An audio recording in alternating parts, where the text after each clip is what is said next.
Biz bu safar Toshkent shahri Shoxontohur tumani Beltepa massividagi chuqurdamiz. Buning sababi esa aynan ushbu kesishmada, yana ham aniqrog'i Toshkent viloyati hududiga kiruvchi aynan shu joyda ko'tarilayotgan mana bu bino egasi suvga noqonuniy ulanib olganligi holati aniqlandi. Bu haqda bizga mas'ullar ma'lum qilishdi.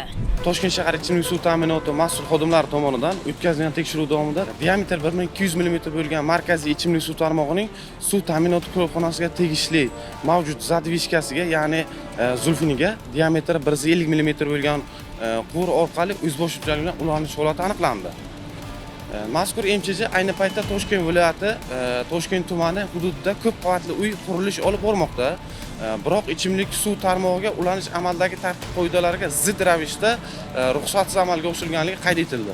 Soddaroq qilib tushuntiradigan bo'lsak, Toshkent shahar hududidagi suv hozir Toshkent viloyati hududida olib borilayotgan qurilish maydoniga noqonuniy ulangan. Xuddi shunaqa. Bordi foydalanadigan bo'lsa, Toshkent shahri aholisi ichimlik suvini, ya'ni iste'mol uchun foydalanayotgan ichimlik suvini ular qurilishga foydalanmasligining hozir oldi olindi nazarimda. Xuddi shunaqa va yana shu narsani aytib o'tish joizki, suv bosimi ham pasayib ketish holati aniqlanadi aholida. Chunki ko'rib turibmiz, bu yaqin atrofda ko'p qavatli uylar bor, hovlilar, xonadonlar bor. Ulardagi o'sha suv bosimini pasayishiga va baribir endi ichimlik suvini qurilishda foydalanish bu haqiqatan ham to'g'ri kelmaydi-da endi. Xuddi shunaqa. Uzib bo'ldinglarmi? Yo'q. Endi esa aynan o'sha noqonuniy ulanma soha mutaxassislari tomonidan bartaraf etilmoqda. Xo'sh, ushbu holat yuzasidan huquqbuzarlarga qanday chora ko'riladi? Holat bo'yicha tegishli tartibda dalolatnoma rasmiylashtiriladi. Noqonuniy ulanish bartaraf etildi. Aybdor shaxslarga nisbatan qonunchilikda belgilangan tartibda choralar ko'riladi.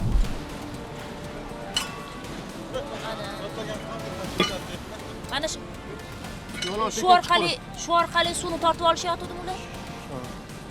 Yangi o'rnatilgan ekan, lekin yaqinda o'rnatilgan shekilli, yangi ekan, ha?